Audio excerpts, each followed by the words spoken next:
It's January 2022. Can you believe it, Sagittarius? Happy New Year to you. I guess that's the first thing I should say. And great to have your company. If you're new here, we're going to have a quick, what I call Oracle Express, quick synopsis, overview of what's happening in January. And really, money is the dominant theme, not just for January, because if we look at this chart as a whole for the first day of the year, which is what I've done, then we see that this is going to set the trend for the whole of 2022. And notice here a new moon straight away on the 3rd of January, showing us a whole new gamut of opportunities opening up for you. You've got to be careful though, Sag, because this can show over-enthusiasm, a tendency to be spreading yourself in many, many areas. So it's important to use this power of Pluto, as I've said to some of the other signs, to eliminate what's unnecessary in your life. You cannot be successful financially if you are spreading yourself too thinly. You've got to focus in on one thing and do one thing well. I think that's what Jack Palance told Billy Crystal in that movie. What was that movie called? I've forgotten what they were riding on the horse. And, Billy Crystal asked Jack Palance, what's the secret of life?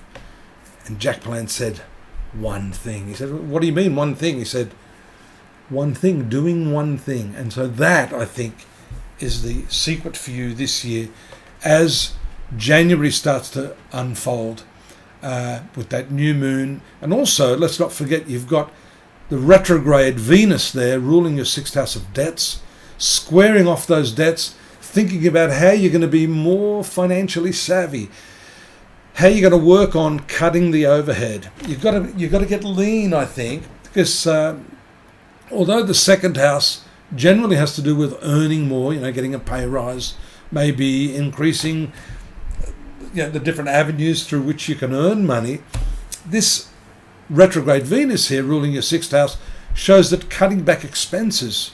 Mars is also to do with that, and you'll see later in the month, Mars, the expense planet for you, is going to move into that 2nd house as well. So to earn more money, one of the easiest ways to do it, obviously, if you can't earn any more, is to simply cut back your overhead.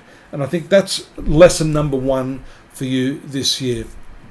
The new moon does, however, show us, especially here when you see it moving in the 7th house, along with collaborative North Node in the 7th house, you can make new friends, you can develop new business interests. You can, through this new moon, take a renewed interest in different avenues, different ways of earning money. And because there's a strong link here between the placement of Venus, look at it moving back from 14 degrees retrograde to the trine aspect of Uranus, also retrograde, in the house of Venus.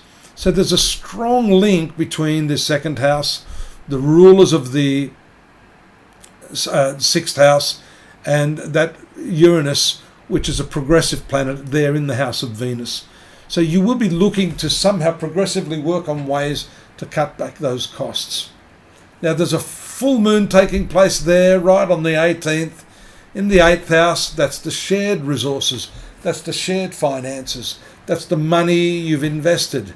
Now, if you have a stack of cash in the bank at 0.5%, you're obviously not going to earn as much money as if you had it in an interest-bearing deposit of around 3 or 5, or if you're a little high risk, 8, 9%. Think about it. Get that compounding for you.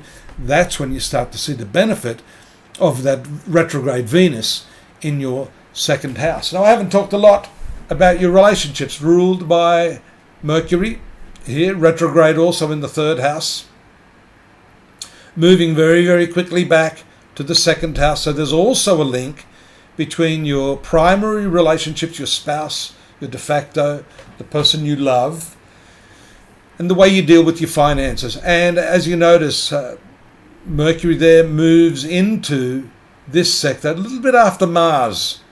Again, we talked about this being the planet of expenses, also the 5th ruler, planet of your love affairs, your creativity.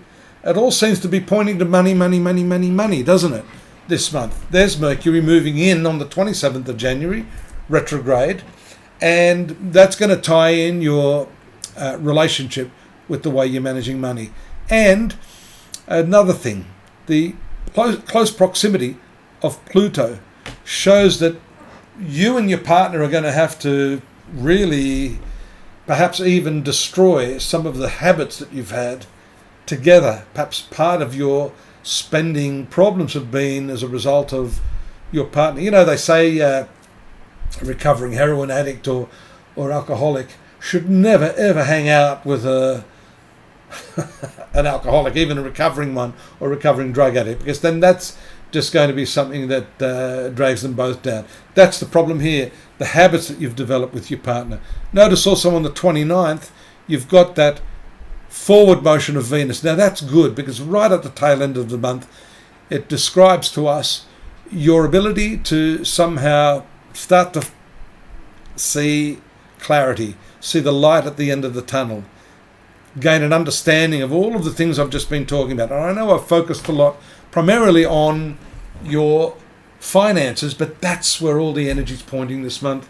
And so I have to be true to what the chart is telling me. I hope that's helped. We've got more on this month. Go over to astrology.com.au. You will find the chronological events there, the transits that will make more sense to you if you read that along with what I'm saying here. Then you might also want to check out the yearly forecast. I've got a video there for you. I've got 3,000 words on what's happening in every department of your life. You're more than welcome to subscribe. And if you want a more detailed analysis, personal analysis, why not drop me a line and we can make contact, and I'll do your own personal reading for 2022 and beyond to show you what's happening in your karma. Take care now, and I look forward to you next month. Bye.